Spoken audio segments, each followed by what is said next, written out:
Hello, everyone. Welcome back. It's my great pleasure to introduce this wonderful roundtable for pedagogy. Our chair today is Isabelle Hérault, and I'd like to just get started right away.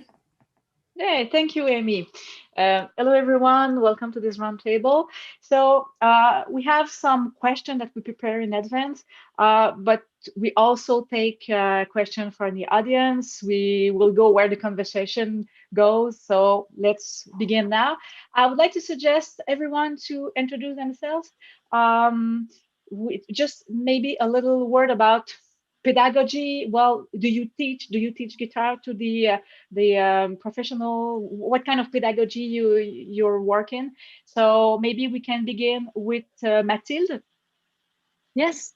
Hi. Well, I spoke earlier today, but my name is Matilde, yes, of Pizzi, and I'm a classical guitarist from Italy.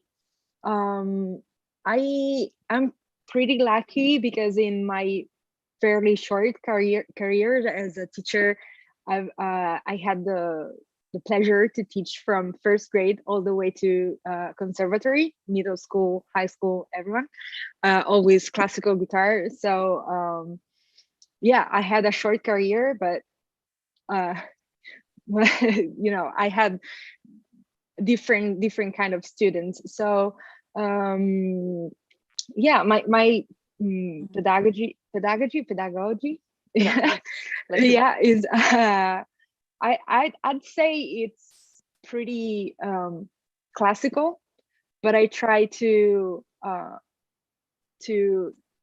take from the outer world of improvisation or even electric guitar or other instruments, even though it's not strictly connected to the classical guitar world. Ah, thank you. We will talk about that later. Yeah, great. Okay. Okay, now can you introduce yourself, Hugo, please? Hi, uh, thank you for the invitation to be here. I've been a guitar teacher in music conservatories. When I say music conservatories, I'm referring to students who are from initial like 6 years old to 18 years old. So I've been a teacher for 20 years, so I have some experience.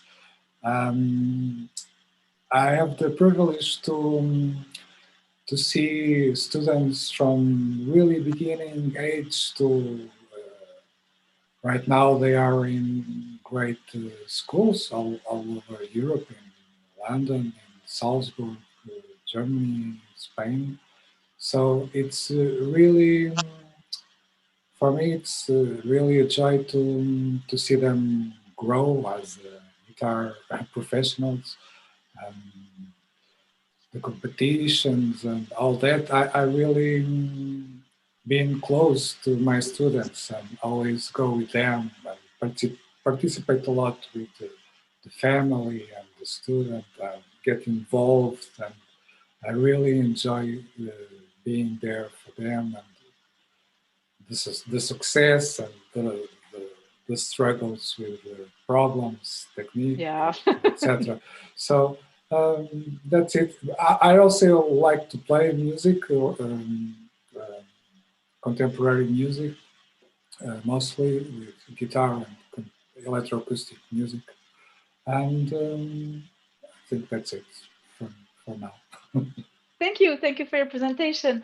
Now, Siad, can you introduce yourself, please? Yes. So, hello everyone. My name is Siad Wells, and I live and work in Austin, Texas, here in the United States. And I play and teach all kinds of guitar and styles of guitar.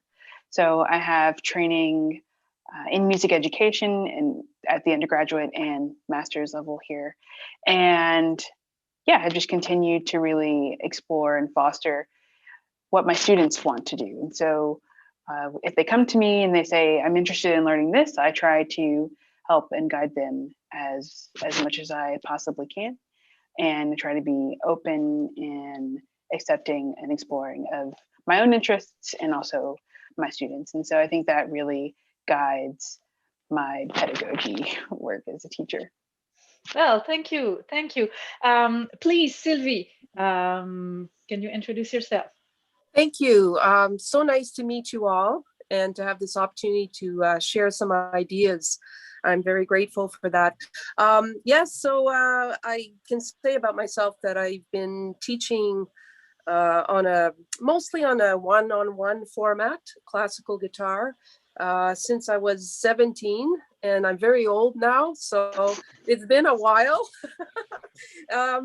So that's been my main thing, but also I've done a lot of coaching with chamber music repertoire in various contexts. And 3 years ago, I have an interest, in addition to classical music, I have an interest in South American music, actually, folk music. So I started at the university a Latin American ensemble, which I also have been coaching for about 3-4 years now. Great. Where I teach, which is Memorial University. I guess I should mention that too. In Canada. Great. Yeah. And we have Milton with us. You stay for the round table? Yes. Officially, that's great. But well, should I ask you to introduce you? You just made a wonderful presentation. Thank you very much. I'm Milton. I studied music actually in Boston, in Berklee College of Music, after derailing from an economics career. And then since living in the UK, I've taught at the Royal Academy of Music for 9 years. I still teach at the Royal College of Music, jazz guitar, but most of my teaching is not really guitar, but harmony composition, technology, and all that stuff at University of Surrey, where I have some lovely PhD students in composition and performance and all the good things. And so I've got a wide pedagogical experience, but actually do not much guitar at the moment, apart from some guitar magazine and Royal College of Music occasional jazz students. Thank you. Thank you for being with us. You will have probably another output about guitar pedagogy, what we need. Because the first question I would like to have your word on is, well, what should be the pedagogy of the 21st century now? I know sometimes some of you are teaching only classical, let's put this classical guitar. Some of you are teaching also maybe electric guitar, Saya. That's what I maybe, yes, yeah, and popular and other things. So what should be the pedagogy for the 21st century with a lot of popular music, different type of guitar, different type of music? Sylvie told us about the South America. You go about the electroacoustic music. What is the new pedagogy for the 21st century? And I must say that this is my interest, and I'm really, I look to see what you will say about that, because it's a lot of question for me. Okay, who wants to take the opportunity to talk first? If you don't, Sylvie, yeah, Milton, perfect, great, thank you. Oh, I was offering Sylvie, but I will take it then. I mean, I might be idealist, but I think that the contemporary pedagogy should reflect the diversity of musical practice and notations and contexts and styles. I'm sort of anti-elitist in this regard. It's difficult because certain specialisms take deep immersion and exclusion of others just for the sake of time. But I don't see why people cannot not only learn different styles and approaches, and different notations, like understanding chord symbols as opposed to reading off the stave. But actually, I think there should be a more fluid interaction between composition, performance, analysis. I see these all as permeable membranes that, I mean, this is how I operate anyway. It's to understand music is to play it and to compose and to understand its history also. So my suggestion is multimodal. Thank you very much. Multimodal. Can we do this with all the students in all contexts? What about your specific context? What do you think about that? Is that to me? Yeah. Okay. Or to the others, or just to see. I mean, for one example, if I'm teaching rhythm and the idea of polymeter, then we'll talk about Meshuggah and Benjamin Britten and the Ewe tribe of West Africa in the same breath. And I think that's I think ideas of concepts and shared themes is the way to embrace the diversity of musical practice stylistically and geographically and historically. Thank you. Sayad, probably you have an idea about that because you teach a diversity of instrument and repertoire. Yeah, I think that I'm trying to focus more, and with all of my students, having a bigger focus on technique and the way that we do things rather than having them focus or making them focus on classical music when they are really interested in something else. So I think that, right hand technique, fluidity, all of that can be within all of these different genres. And it's my job as the teacher to show my students how that is possible, and for me to relay why it is important for you to have good right hand control over your fingers, but also, why it's important to be able to know how to use a pick, and that there is a way to play with a pick, and there is a maybe not so great way to play with the pick. So there's all of that I think comes into teaching and relaying that to students. And is it, for example, with the use of the pick, is it relevant in all contexts? Is it relevant when you teach in conservatory or in, for example, in Newfoundland University? What do you think about what should be the for example, Sylvie, what should be the pedagogy now for the guitar? Oh, your microphone, please. No problem. I should know by now. With all these Zoom meetings. Yeah, I'm echoing my colleagues' comments so far. I mean, I think, the guitar is such a versatile instrument. It's represented in almost any music genre that you can think of. So, in terms of my own experience in the university context, I see the guitar as, the catalyst instrument that can help us diversify our programs so that we may include, music genres that are beyond the European Western classical music and jazz. I mean, jazz is now, very common in universities now. But I think the music institutions, we need to do more work in pioneering more diversity in our programs. So, I'm in agreement with that. In terms of my own experience, I've taken advantage of the fact that, my students knowing how to play guitar can, for example, access instruments from South America, such as the charango or the cuatro from Venezuela.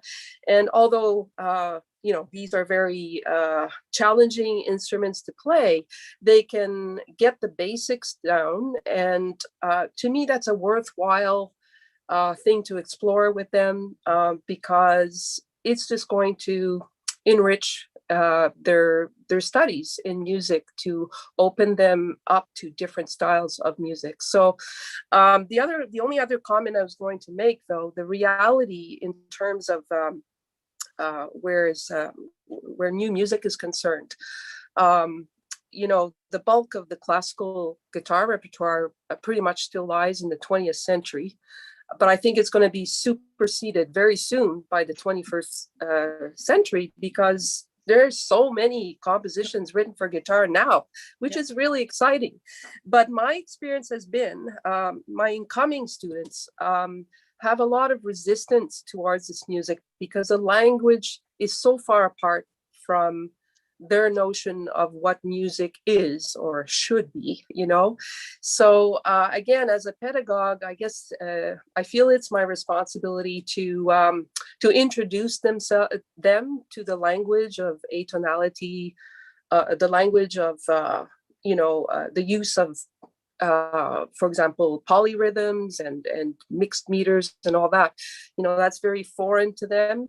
And I'm exploring strategies to try to introduce it in a way that they can eventually appreciate the music. As for my my students who are in the performance programs, well, there's already a requirement in their end of year recital to include one Canadian music piece, or more if they wish. So, but that is for me, it's a realistic requirement as long as you start them early in first year, get them to get familiar with music of today, Thank So you. those are my thoughts. Yeah. Yeah, thank you. As a professor in the university, so Mathilde, you have a different experience of what is teaching the guitar. So what's your thought about that? I think is key what Siad said. So the technique as a neutral aspect of our playing, and then to use it in different instruments rather than focusing on the specific technique of a specific instrument and a specific language. I think that might be more helpful to build a more complete performer or musician in general. It's like someone who can speak different languages, so can talk with different people and express different concepts in different ways. So I had a completely classical training education in my life. So just when I was not so young as when I started, I started playing electric guitar and do improvisation. I then played I started playing theorbo, and so a different language again, the Renaissance or Baroque language. I think these make a musician more complete. So absolutely taking borrowing parts of other systems to our education is absolutely key. I don't know if everyone can have an in-depth knowledge of every language, every technique, and every instrument. That's, I think, a different thing. I don't know if for everyone is doable, but absolutely, I completely agree. Starting from the young kids and teaching them different ways of speaking with our instruments, absolutely key. Thank you, Mathilde. And Hugo, you wait for so long. That's okay. Yes, that's your yeah, turn. no, I was thinking that maybe once young students come to learn the guitar, they are really familiar with pop music and jazz and different music styles. But when I show them, for instance, Carulli or Giuliani, they really enjoy the music also. So for me, it's not a problem to go from Carulli to Brouwer or different classical composers and people that write good music for developing the technique. I'm always looking for pieces that, besides the music itself, it can develop the technique of the student also. So I think it's good to open for other kinds of different music, and usually with for grade, fifth grade, I usually try them to play with some electroacoustic music experience. But I think as a teacher, my role is also to show the students the heritage of many music written for the guitar, maybe since the 19th century, like many studies, like for instance, Carcassi or beautiful music that they love to play also. It's not a problem. For me, the problem is that they don't know this music. And if we don't show them this music, they won't listen to this music on radio, or general radio, or TV. So for me, it's quite important to show them that. And I agree with Mathilde. If they play different styles of music of different ages, it's very good for their formation as a guitar player. Thank you. We have a comment from Michael Epson. I think he's from Canada. I knew him. I love this idea of technique transcending style boundaries. Maybe it doesn't work in all cases, but I have noticed that my classical training has informed me as a lot as I have gone back to playing more metal electric guitar lately and has really improved my pedagogical skills teaching that music now to students. Oh, that's interesting. That the fact that you can improve your way of teaching exactly with doing another kind of instrument, another, not only classical guitar, other music, other instrument. That's great. Ah, is it possible with all ages students? Is it possible do you? I know some of you have young one. Is it easier to teach new music, to teach different music with young one, or teenagers or adults? Do you have a thought on that, Hugo? Yes. Yes, I think young students or children don't have these blocks of music genre. For them, it's natural. It's music. It's sound. It's how the way the sound goes and how the, they play, and some effects that they can explore the guitar, and for them it's quite good to good experience and important experience too. Interesting. I saw that Siad and Mathilde said, "Oh yes, you're right." With the young one, it's easier to get a lot of ouverture on other styles and other musics. Yeah, Mathilde. Yeah, if I may, I might be a bit naive here, but I think that especially with younger kids, but I think this works all the way to graduating from college. I think if that we can make the lesson fun, and I know this might be very naive, but anything could be interesting for the students, right? So yes, if we have to teach something that they don't know, he mentioned, I think, Carulli or Carcassi, these are can be boring sometimes because they are very similar to each other. So if we take the kid and sit him or her there and have them play the piece and then something else very similar, yes, that might be hard for someone who has never listened to anything like that before and it's not familiar to the language. But if we find a way to make it interesting and fun, it could be a way for them to explore something new. And that's I completely agree with Hugo, who said that with kids it's just sound and it's just music.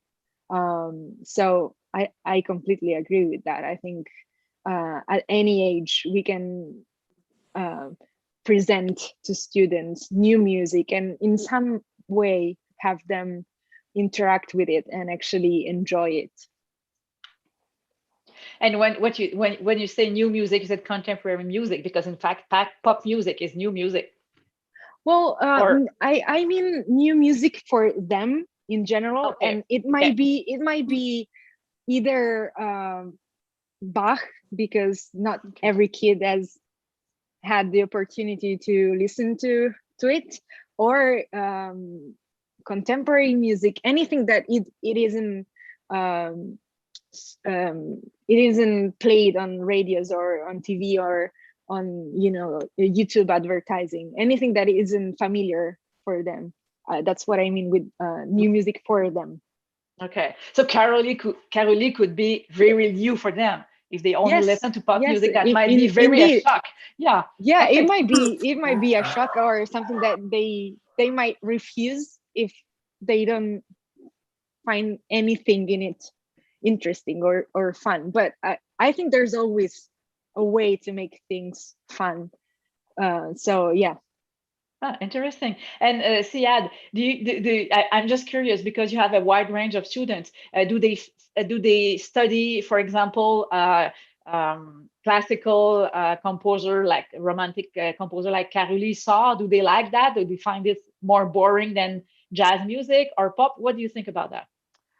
I think it really depends on the student. So there are some students who I have who say, "Oh, this is boring. Can we do something fun?" And and then I do have students who are like, "Oh, I love this and I really want to pursue this more." And Hugo made a comment about, it is our job as teachers to teach them the Bachs and the Sohrs and the Carulis of the world.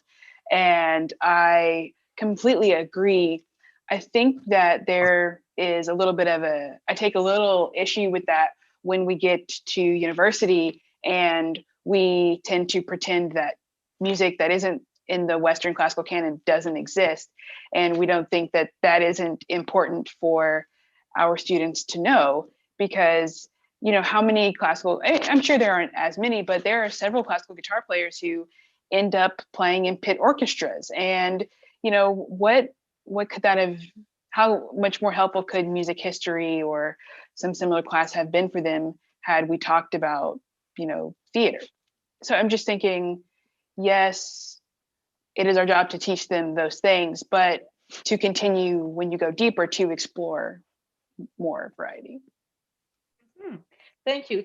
I'm curious, Sylvie, in your university, what kind of music your student likes to play when they come in university?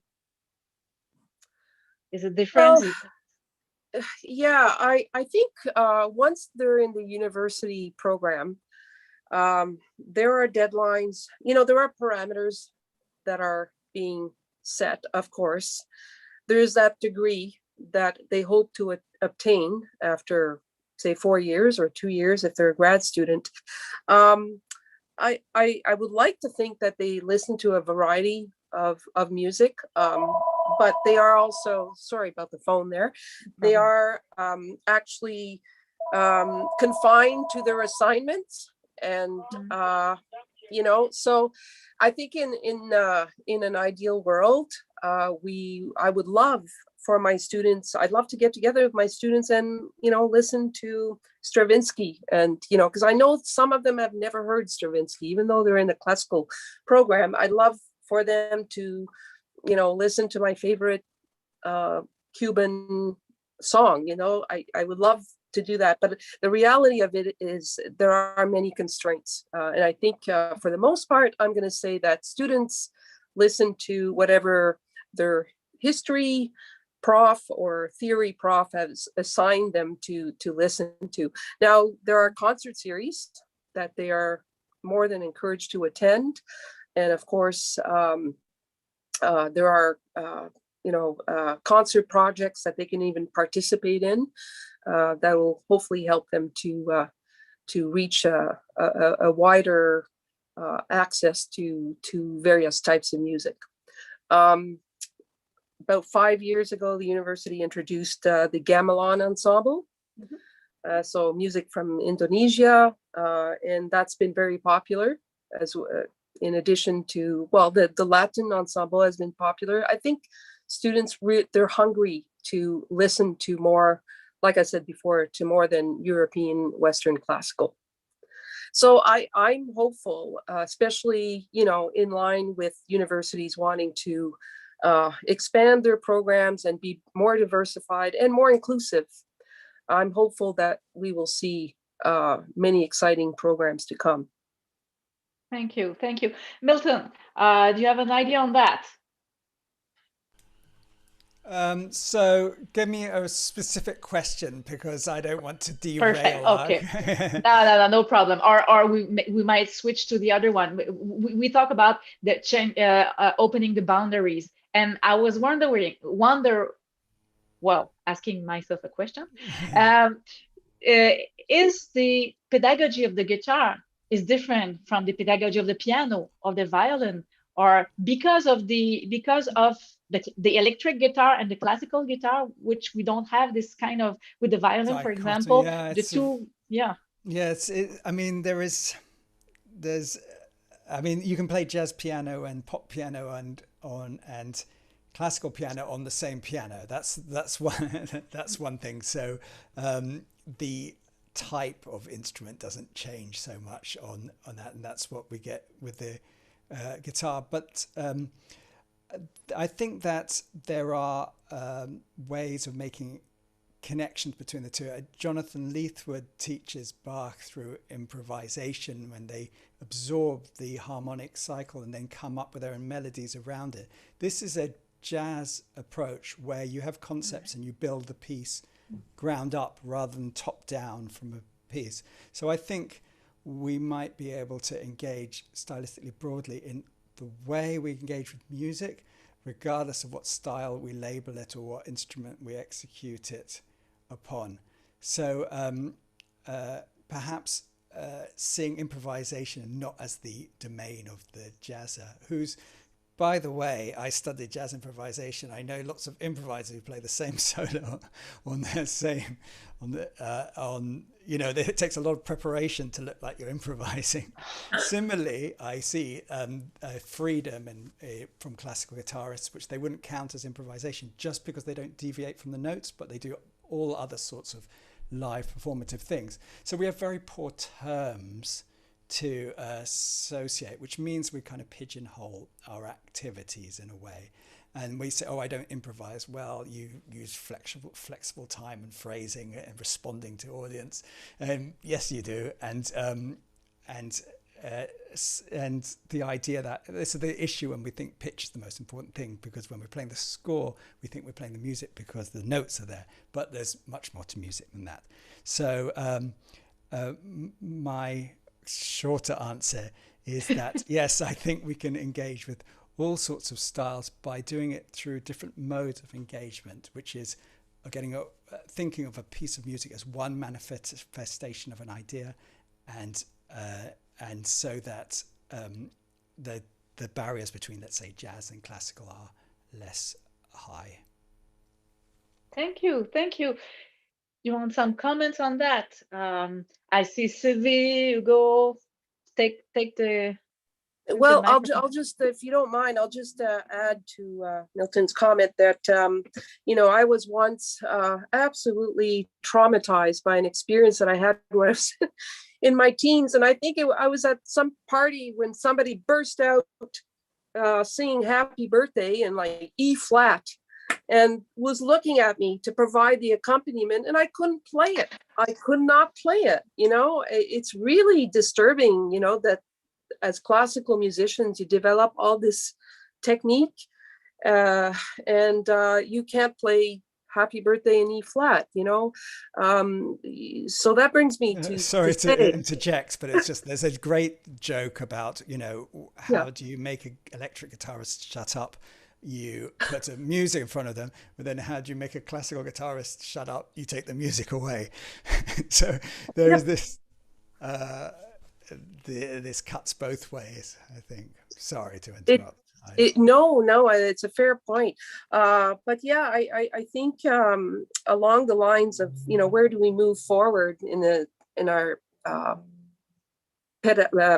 pedagogy goals, I think would be to find a way to be more spontaneous and you know, shed away this kind of I feel very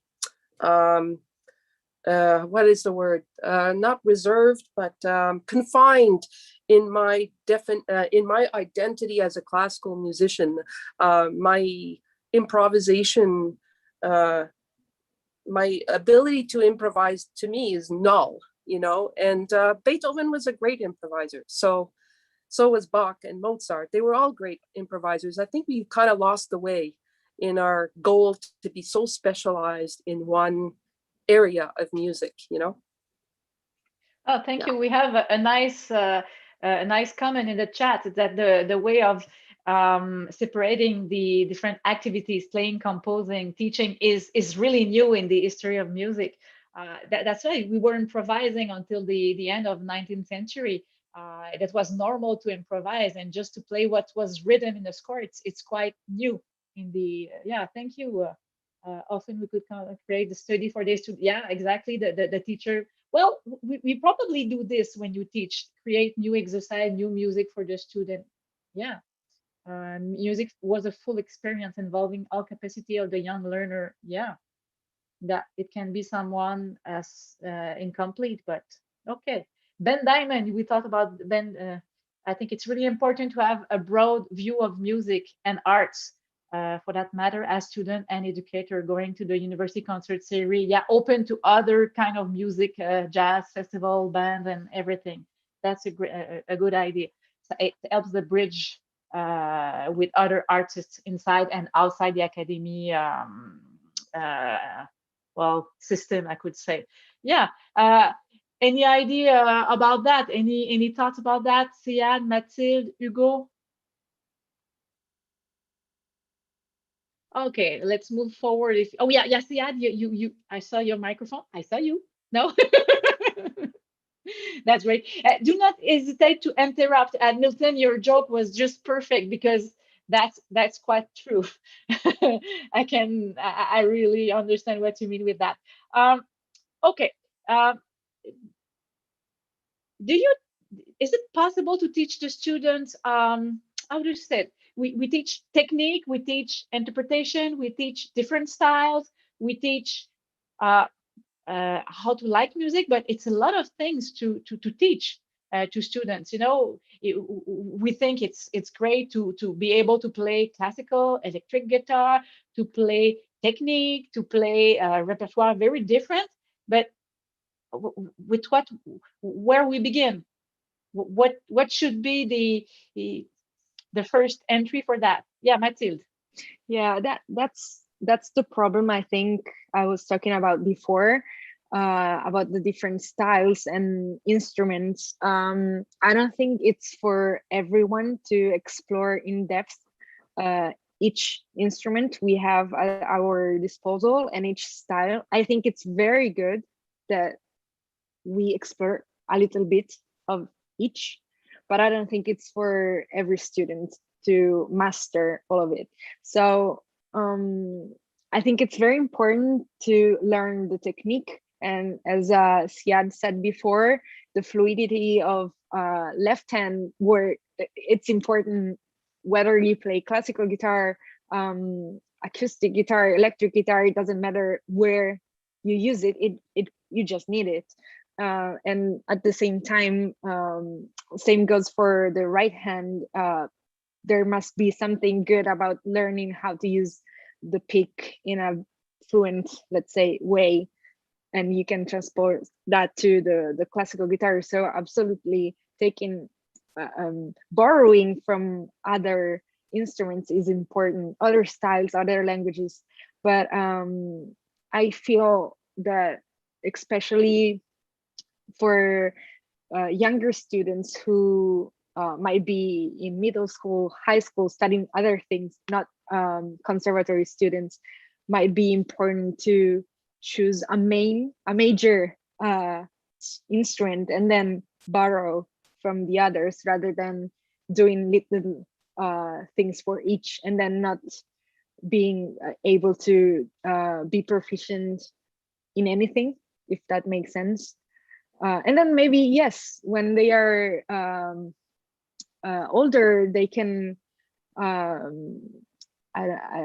don't get, I don't remember the word. They can go deeper into other instruments, but I think for their early education, they need to build a strong and solid ground, and then move forward from that, whether it's the same instrument they started or something else, but they need something solid to sit on and then move forward from that, I think. Yeah, thank you. Any thoughts on that?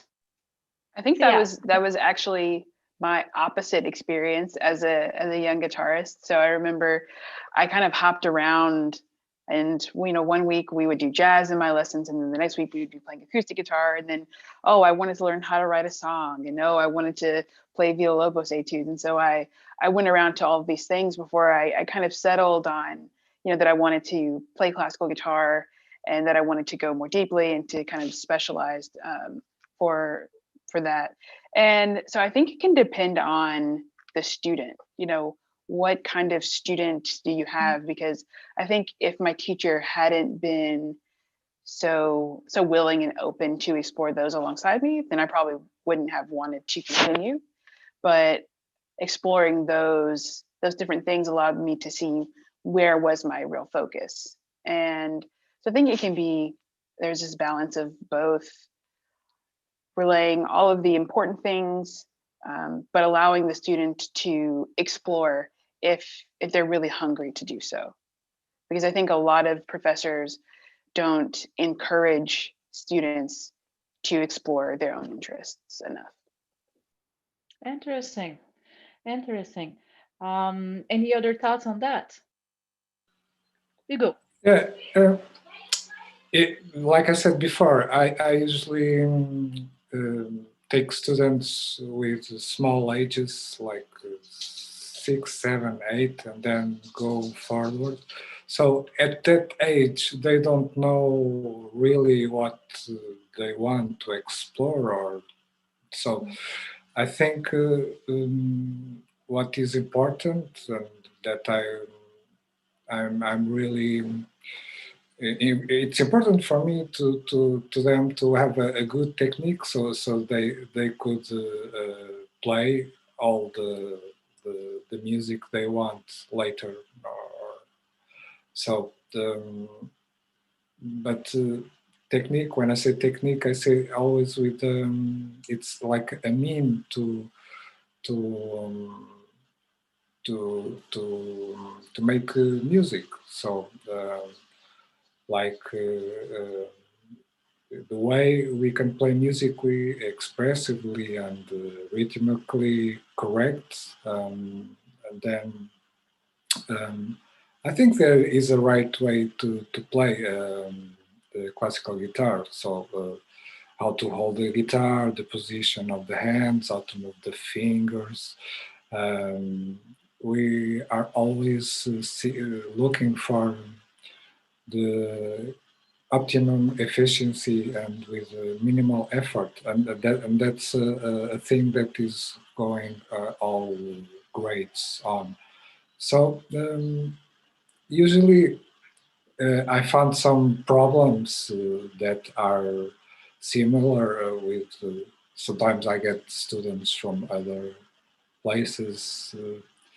They have usually have problems with the sound, with the projection of the sound and tone, or sometimes the thumb independence are not so developed. They don't know how to damp the correctly. The use of the annular finger, sometimes it's a problem. The independence of the left hand fingers, and one that is very common is the fourth finger of the left hand position. So I feel myself like a sculpture with the hands. I really love the hands and the right position. And I really enjoy them to learn a good technique, then forgot the technique and play music. For me, that is the goal. Yeah, thank you. And it's interesting. We thought about talk about the fluidity, left hand, right hand, good music, different repertoire. Well, let's think about hearing music, about listening to music. I have the feeling sometimes that classical guitarists, we are maybe in the hands and not hearing the music, like improvisation, that you hear what you want to play, or yeah, that any thoughts about that? It's a part of the musicianship, the big picture of the musicianship, being able to hear and to project ideas of musical. Just before to go with this, we have an online comments. With the point of student exploration, there is a certain level of importance on the student having input and control over that the lesson focus will be. Yes, to decide it and to choose, but it depends maybe of the age of the young one, of the very young one. It might be difficult, but do you when you teach, it's a question for all of you. Do you have do you pay attention about developing the ear, developing the way of hearing music playing, but not playing what is on the score or just finger, but the capacity of hearing, imagining the sound? I work improvisation sometimes with students, but it's very difficult because, for instance, we are in A minor and they play the E minor scale, and they must. I play some phrase, then they answer, then I play, then they answer. They are completely blocked, so it's very difficult to work improvisation with them. Should we It's think? like Milton said, we remove the score, and I think we should work a little bit more that. Are we must we absolutely improvise with the scale in the pattern of a square? Can we improvise other thing? I don't know. No. I give you an example so they can learn the scales, but they are free to improvise on other ends. But it's different to improvise in our mind and in our fingers than just completely free and express just the sounds of it. That is a different kind of exercise, I think. But that's interesting. The idea of Milton a few minutes ago was about that improvisation might be with changing of dynamics, changing of the timing, changing a lot of what is different from the score. What could be improvisation? It could be more than that, maybe. Do you work, Siad, with improvisation with your students? How do you work with students? Yeah, a little bit. I've started to teach most of my students at the beginning by rote, which is not something I was very comfortable with, but the system and the curriculum that I use now starts with that. And I think that, 6 months into my students learning, when we have started to do more notation, I do notice their ability to pick up on things faster, to understand, to ask me music questions, for us to have some sort of improvised conversation because of how we started learning. And I don't do that for too long, the rote, but I think for the first few weeks of the class or our lessons, it really does have a really big impact on them further down the road. So I think that's one way that I bring in improvisation, and then sometimes we just sit and then they just play, and that's it. We don't do that for 30 minutes, but I think allowing for people to think through their ideas and to have some freedom of that is important. So that's kind of how I approach improvisation, especially for beginning students. Okay, thank you. Any thoughts on that? Yeah, Mathilde. If I can add something real quick, it is very hard to explain, teach, and do improvisation with younger kids, as Hugo said. So something that I often do with my students, especially as I said, the younger ones, is to improvise with the percussive side of the instrument, or different timbres. Is it right? Of that you can find on the instrument. So you don't need any harmonic or theoretical information or education, but they need to use their taste, and they need to pay attention of about what's going on and I usually have them do it in groups, so they learn how to listen to others, and it's very easy. I mean, they don't need to they don't even know they don't even need to know how to play the guitar, actually, to use it as a drum or a drum set. So I think this is very effective to stimulate their creativity and to introduce improvisation. And at the same time, as I said before, it's for them, it's ton of fun. So it's a win-win situation for me. I think it's a great method. Of course, I didn't invent it, but I encourage everyone to use it, because they have great fun and they learn a lot, I think, and they can do that since they are, I don't know, 6 years old. So Oh, thank you, Mathilde. Any thoughts, other thoughts on that? Yes, Sylvie. Sorry. Milton. You go ahead, Sylvie. It'll be Okay. much more Well, informed. no problem. No problem. I was just going to say, just getting back to your inquiry, Isabel, dealing, of course, with university students who are, again, under this pressure, this deadline to learn a certain amount of repertoire for their end of year jury or recitals, they get into this process of memorizing their pieces. And for those who rely a lot on tactile memory, sometimes that can play them bad tricks.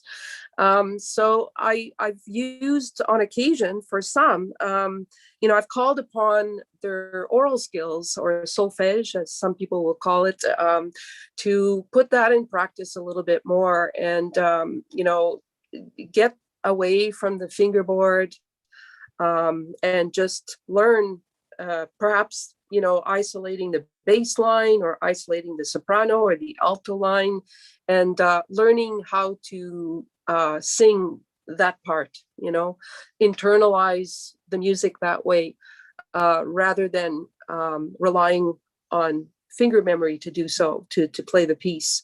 Other drills, like, for example, getting them to, this works really well with Bach for some reason, but so just getting them to play 2 measures and then sit out the next 2 measures while internalizing what's going on in those measures that they're not playing, and then coming back in the following 2 measures and then sitting out the next 2 measures, again, internalizing the measures that they are not playing. So hearing the part inside. So, I think we do rely too much on technique, and I think it's a good way to activate the brain this way. But yeah, so I've had some good results with students, just getting them to hear or be more aware of the pitches that they're hearing and internalizing that. Thank you. So Milton. I teach jazz guitar to excellent classical guitar students at the Royal College. It's an optional thing. So I've also taught, all sorts of people improvisation, but these are people who are in command of their instruments. So it's interesting to know, where the gaps are. And I think a few things to say. So there is a way of teaching improvisation, which is, here's a scale, good luck. There's a way of just, here, learn, listen to that person, learn those licks and reiterate them in those contexts. But there's a really sophisticated system that was developed by Hal Crook and other Berkeley tutors in the field of jazz, but I think it's widely applicable He did a book called How to Improvise, and they are I don't want to say games, but they're severely constrained exercises. And for example, play through this chord sequence only using chord tones, or play a phrase starting on beat 2, then 4, then 1, then 3. Really specific instructions, really things that are fixed and things that are free. So it becomes less like a challenge. There's no wonder people are blind play anything, because there's so much that's possible. There is uncountable things that you can play. But if you say simply play chord tones from this sequence, but you can place them on any beats you like. Play 2 or 3 in a bar and then leave a gap. Yep. That's it. It's an instruction. It's a puzzle which has a solution. It will always have, and it's surprising how musical that becomes. So if I may, like, even I teach just let's say the arpeggios of, I better turn this off. A dominant, minor 7, and that's it, and a half diminished. And you learned it with root 4 and root 3. It's not much, but then they play a sequence like, and then they do it backwards, and they go through sequences. But then as soon as I do something like this, okay, you can play the sequence how you like, but on the second beat, on the second bar, you just play one note. Suddenly they're making music and they're just following clear instructions, and it's clear, it's direct, but you realize how systematic a lot of jazz improvisation is. So the only thing they need for that is a confident fretboard knowledge and harmonic theory around it, which we don't always get when we have to play these impossible classical pieces. But it's something like Leithwood advocates, is sort of understanding the mechanics. It helps with memory slips, and it helps with it, really engaging with the piece.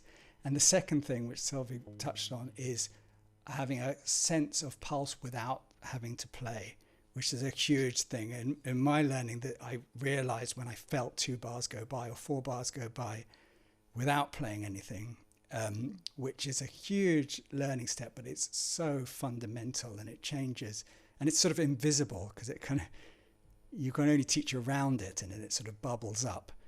And if you can do those things, if you've got some understanding of the fretboard and what harmony is, and you've got that internalized pulse, it all opens up really rapidly. But it's hard to be effectively free without those, in whatever stylistic context.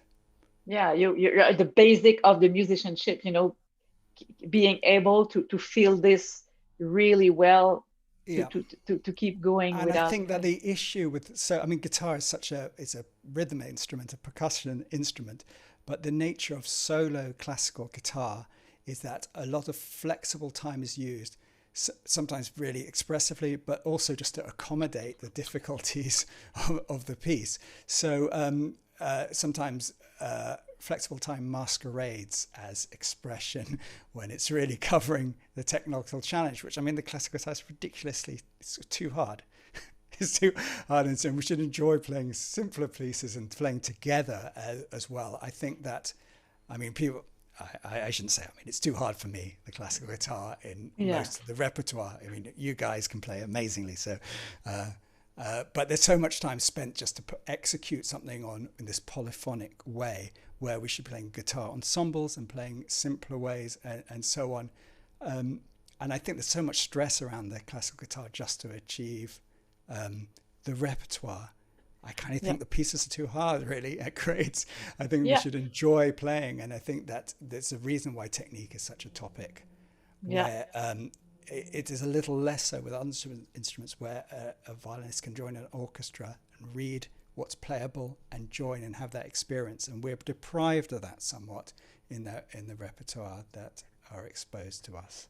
That could be a particularity of the guitar pedagogy, needing to maybe take a step further and think about also, that. You're getting to enjoy music and enjoy music with people without this constant stress of executing Exactly. Which is And amazing how good people are under that duress. Don't yeah, get me wrong. And there's so many good, but I think it's a stunning stress we place on classical guitar students, particularly. thank you. Let's take it as the last word of this roundtable. Thank you very much, Mathilde, Hugo, Sylvie, Siad, Milton, for this wonderful roundtable. We touch a lot of topics, and that was great. Thank you very much. And I will give Thank you. to Amy, like give the discussion to Amy to close this session. Thank you so much, everyone. This was a fascinating discussion. So I'm just going to say that we have some performances upcoming. So tonight's theme is classical guitar. So we have many solo performances and also a performance of the CRAS ensemble in a few minutes.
Hi, so my name is Chatori Shimizu, and today I'm presenting the piece Translucent. Um, yeah, this is a really personal piece. It's a personal exploration of my childhood and my early teenage years. So, yeah, I've had a lot of problems with communication, with communicating with other people as a child. And I have always been this introverted type in school. And yeah, I liked to read books by myself. I was too shy to speak out in class.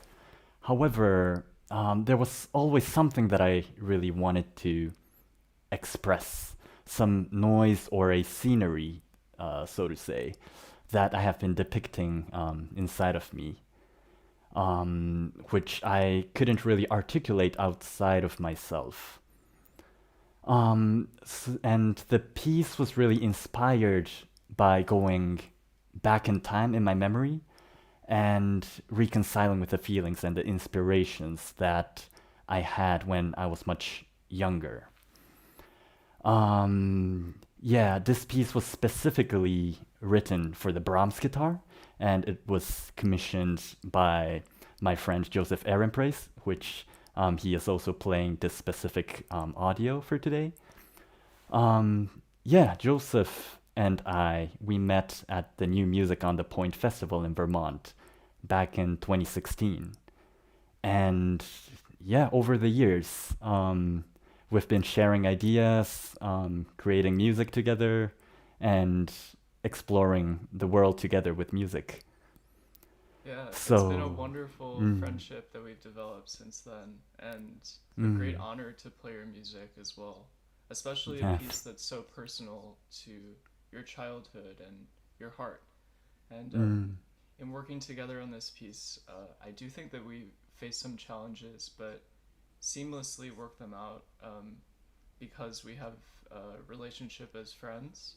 And I think there's a really important component to playing music written by your friends because you have perhaps more understanding of their emotional well being or their experiences in their lives that led them to create the music that they create. So, this is a beautiful composition.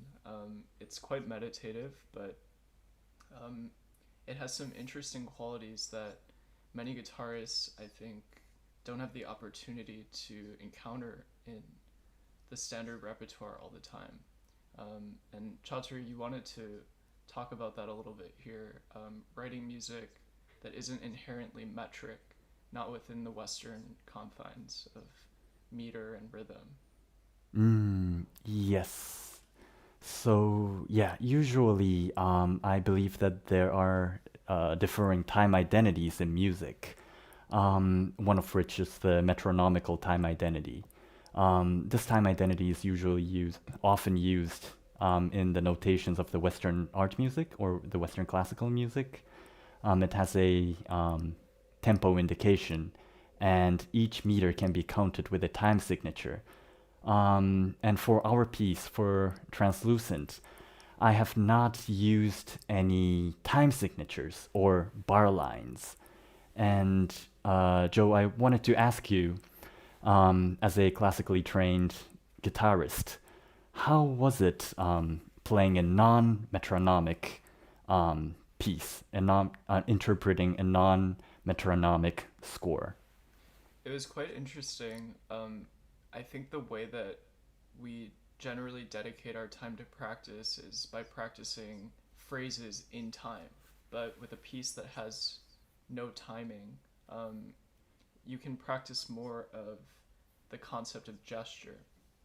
And as a result, I think playing this piece developed a part of my musical self that perhaps I wouldn't naturally come to in any other piece. And that's what makes this piece very unique as well. Like learning the piece forced my way of thinking about music to change and create something that's spacious and really does have a musical sound world that you may not encounter in other music in our literature yet. So I think this was a great contribution to the guitar literature, and you should be very proud of this piece, Chatri, and I hope a lot more people will play it because it now exists in a 6-string guitar format as well. Yeah. I know that we're running out of time, but I just want to quickly ask you, it can be answered in a general way or about this piece, but you mentioned that we have both mentioned that this was a very personal piece. And my question to you is that I know that as a performer, you have a lot of opportunities to interpret really personal pieces or personal experiences or concepts by the composers. How do you manage that? It's quite a lot to manage, and it's something that I think that performers should put themselves in the position to encounter more often, if possible, because looking inside of your window to play this piece, I gained an understanding of the hardships that you faced and how you came to become such a magnificent composer by overcoming those hardships. And this piece really encapsulates that. So I really want to congratulate you again on writing such beautiful music. It's really lovely music. Yeah, thank you so much. Yeah, I hope that everyone enjoys this piece, Translucent, played by Joseph Aaron Price.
Thank you for watching.